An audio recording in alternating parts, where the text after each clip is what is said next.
அனைவருக்கும் வணக்கம். தனுசு ராசிக்காரர்கள் தங்களுடைய வாழ்வில் ஏன் எதற்கு என்று தெரியாமல் பல்வேறு வகையான சிரமங்களையும் சிக்கல்களையும் கஷ்டத்தின் பிடியில் சிக்கி தவிக்கும் தனுசு ராசிக்காரர்கள் வருகின்ற அமாவாசை தினத்தன்று உறுதியாகவே தென்புலத்தார் வழிபாடு என்று சொல்லக்கூடிய முன்னோர் வழிபாடு அமாவாசை விரத வழிபாட்டை மேற்கொள்வதன் மூலம் உறுதியாகவே தங்களுடைய வாழ்வில் உலகின் எந்த மூலையில் இருந்தாலும் நிச்சயமாக திடீர் அதிர்ஷ்டயோக வாய்ப்புகளை சந்திப்பதோடு பல நல்ல மாற்றங்களை நிச்சயமாக தனுசு ராசிக்காரர்கள் சந்திப்பதற்கான முதன்மையான யோகம் உங்களை தேடி வரும் என்பதில் சந்தேகமே இல்லை. பொதுவாகவே சூரியன் மற்றும் சந்திரன் இணையக்கூடிய அமைப்பு என்பது அமாவாசையாக பார்க்கப்படுகிறது. பிதுர்காரகன் என்று சொல்லக்கூடிய சூரியன் 6ஆம் இடத்தில் இணைந்திருக்கிறார். அவருடன் சுக்கிரன் இந்த தருணத்தில் சுக்கிரனின் ஆட்சி வீடாக இருக்கக்கூடிய இடத்தில் சந்திரன் உச்சம் பெற்ற அமைப்பில் சூரியனுடன் இணைகிறாருங்க. அதே வேளையில் சுக்கிரனும் உச்சம் பெற்றிருக்கிறார். எனவேதான் வருடத்தில் 12 அல்லது 13 அமாவாசைகள் வந்தாலும் இந்த தருணம் என்பது கூடுதல் சிறப்பான ஒன்றாக பார்க்கப்படுகிறது. ஏனென்றால் சந்திரன் உச்சம் பெற்றிருக்கும் போது நிகழக்கூடிய இந்த அமாவாசையில் மிக சிறப்பான மாறுதல்கள் நிச்சயமாக உங்களை தேடி வரும். பொதுவாகவே தங்களுடைய வாழ்வில் ஏன் எதற்கு என்று தெரியாமல் பல்வேறு வகையான கஷ்டம், சிரமம், வெளியில் சொல்ல முடியாத அவமானம், பல்வேறு வகையில மன வருத்தம், வேதனை, கஷ்டம், சிரமம், துன்பம், துயரம் என பல நிறைந்திருந்தாலும் அவை அனைத்தையும் வெளியில் சொல்ல முடியாமல் ஏன் எதற்கு என்று தெரியாமல் கலங்கி நிற்கக்கூடிய தனுசு ராசிக்காரர்களுக்கு நிச்சயமாக இது போன்ற சிரமங்கள் அனைத்திற்கும் நிச்சயமாக தோஷம் மிக முக்கிய காரணமாக பார்க்கப்படுகிறது. பல தோஷங்கள் இருந்தாலும் அதில் மிக முக்கியமான ஒன்றாக பித்ரு தோஷம், பித்ரு கர்மா என்று சொல்லக்கூடிய பித்ரு தோஷத்தினாலும் பல சிரமங்களை அதிகமாக சந்திப்பதற்கான வாய்ப்பு உள்ளது. எனவே பித்ரு தோஷத்தை நிவர்த்தி செய்யக்கூடிய வகையில் முன்னோர் வழிபாட்டை மேற்கொள்வதால் மிக சிறப்பான நல்ல மாற்றமும் வளர்ச்சிக்கான நல்ல சந்தர்ப்பமும் உறுதியாகவே தனுசு ராசிக்காரர்களை தேடி வரும் என்பதில் சந்தேகமே இல்லை. இந்த வேளையில் மற்ற கிரகநிலைகளின் அமைப்பு எப்படி இருக்கிறது என்று பார்க்கும்போது 6ஆம் இடத்தில் பிதுர்காரகன் என்று சொல்லக்கூடிய சூரியனும் மாதுர்காரகன் என்று சொல்லக்கூடிய சந்திரன் உச்சம் பெற்ற அமைப்பில் வலம் வரக்கூடிய இந்த வேளையில் யோகஸ்தானமாகிய 6ஆம் இடத்தை வலு சேர்க்கக்கூடிய இந்த தருணத்துல மிகவும் வலுவாக வித்யாகாரகரான புதனும் 6இல் இணைந்திருக்கிறார். 3 கிரகநிலைகள் 6ஆம் இடத்தை வலு சேர்ப்பது அதிரடியான பல மாற்றங்களுக்கு நிச்சயமாக வழிவகை செய்ய போகிறது. இந்த வேளையில் ராசியின் அதிபதியாக இருக்கக்கூடிய குரு பகவான் சப்தமஸ்தானத்தில் வலம் வருகிறாருங்க. எதிர்பார்ப்புகளை பூர்த்தி செய்யக்கூடிய 7ஆம் இடத்தில் குரு இருப்பது எப்பேற்பட்ட காரியமாக இருந்தாலும் நினைத்த மாத்திரமே, நினைத்த மறுகணமே செய்து முடிக்கக்கூடிய வகையில் நல்ல வாய்ப்புகளும் சந்தர்ப்பங்களும் உறுதியாகவே தனுசு ராசிக்காரர்களை தேடி வரும். மற்ற ராசிக்காரர்களை காட்டிலும் பல பணிகளில் விரைவாகவும் துரிதமாகவும் செய்வதோடு நல்ல பல முன்னேற்ற வாய்ப்புகளை உறுதியாக சந்திப்பதற்கான நல்ல சந்தர்ப்பம் தனுசு ராசிக்காரர்களுக்கு கிடைக்கும்.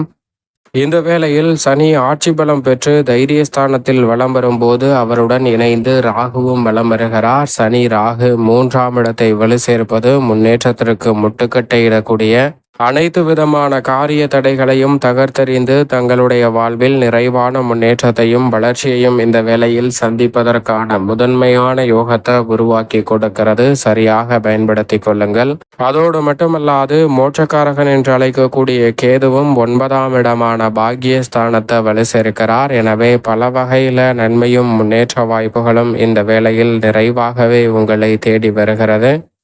செவ்வாய் அஷ்டமத்தில் இருந்தாலும் கூட 9இல் அமர போகிறார் மிக விரைவில். எனவே செவ்வாயின் அமைப்பால் விரைவாகவும் துரிதமாகவும் அதிரடியாகவும் பல பணிகளை செய்து முடிக்க முடியும். சுகஸ்தானத்தில் உச்சம் பெற்றிருப்பதால் பல்வேறு வகையான சுப காரியங்கள் தடையில்லாமல் எளிதில் கைகூடுவதற்கான நல்ல சந்தர்ப்பம் உறுதியாகவே தனுசு ராசிக்காரர்களை தேடி வருகிறது. இப்படி நவகிரகம் என்று சொல்லக்கூடிய 9 கிரகநிலைகளும் இருக்கக்கூடிய இந்த வேளையில் பித்ரு தோஷத்தை நீக்கக்கூடிய வகையில் தென்புலத்தார் வழிபாடு என்று சொல்லக்கூடிய முன்னோர் வழிபாட்டை மேற்கொள்வதன் மூலம் உறுதியாகவே ஏன் எதற்கு என்று தெரியாமல் பல்வேறு வகையான சிரமம் சிக்கல்களை சந்திக்கக்கூடிய தனுசு ராசிக்காரர்களுக்கு நிச்சயம் நல்ல மாற்றம் தங்களுடைய வாழ்வில் நிறைவாக கிடைக்கும். இந்த வழிபாட்டை எப்படி மேற்கொள்ள வேண்டும் என்றால், அன்றைய தினத்தில் அதிகாலையில் எழுந்து நீராடி நீர்நிலைகளுக்கு சென்று எள்ளும் நீரும் இறைத்து தர்ப்பணம் கொடுக்க வேண்டும். முன்னோர் நினைத்து வழிபடுவதன் மூலம் அவர்களுடைய ஆசீர்வாதம் நிறைவாக கிடைக்கும். பித்ரு தேவதையின் அருள் நிறைவாக கிடைப்பதால் மகத்தான திடீர் பல அதிர்ஷ்ட யோக வாய்ப்புகள் உறுதியாகவே உங்களை தேடி நிச்சயமாக வரும். அதற்கு பிறகு இறை வழிபாட்டையும் குலதெய்வ வழிபாட்டையும் மேற்கொள்ளலாம். இறை வழிபாட்டுக்கு முன்னதாக தென்புலத்தார் வழிபாடு என்று சொல்லப்பட்டதிலிருந்து இந்த அமாவாசை விரத வழிபாட்டின் முக்கியத்துவத்தை நாம் புரிந்து கொள்ள முடியும். அதோடு மட்டுமல்லாது அன்றைய தினத்தில் மதியம் தலைவாழை இலை போட்டு உணவை படையல் செய்ய வேண்டும். உணவை படைப்பதன் மூலம் பித்ருக்களின் மகிழ்ச்சியால் மனநிறைவால் அளவற்ற முறையில் அவர்களின் ஆசீர்வாதம் கிடைக்கும். அப்போது குடும்பத்தில் ஏன் எதற்கு என்று தெரியாமல் சந்திக்கக்கூடிய பல்வேறு வகையான நெருக்கடிகள் சிரமங்கள் தனுசு ராசிக்காரர்களை விட்டு உறுதியாகவே விலகுவதோடு மிக சிறப்பான நல்ல மாற்றத்தையும் வளர்ச்சிக்கான நல்ல சந்தர்ப்பத்தையும் நிச்சயமாக உருவாக்கி கொடுக்கும். அதோடு மட்டுமல்லாது குடும்பத்தில் சுப நிகழ்வுகளில் இருக்கக்கூடிய தடைகள் அனைத்தும் விலகி விரைவாக சுப நிகழ்வுகள் கைகூடுவதோடு மகிழ்ச்சியையும் முன்னேற்றத்தையும் ஏற்படுத்தி கொடுக்கக்கூடிய வகையில் பல இனிமையான சந்தர்ப்பங்களை சந்திப்பதற்கான நல்ல யோகம் நிச்சயம் நிறைவாக உங்களை தேடி வருவதற்கான வாய்ப்பும் சந்தர்ப்பமும் நிச்சயமாக தனுசு ராசிக்காரர்களுக்கு உண்டு. குடும்பத்தில் கருத்து ஒற்றுமை அதிகரிக்கும். வேலையில்லா சூழ்நிலை வருமானம் இல்லா சூழ்நிலையில் மாற்றம் ஏற்படும். தொழில் ரீதியாகவும் உத்தியோக ரீதியாகவும் முன்னேற்ற வாய்ப்புகள் திடீர் அதிர்ஷ்ட யோக வாய்ப்புகளாக வந்து சேரும்.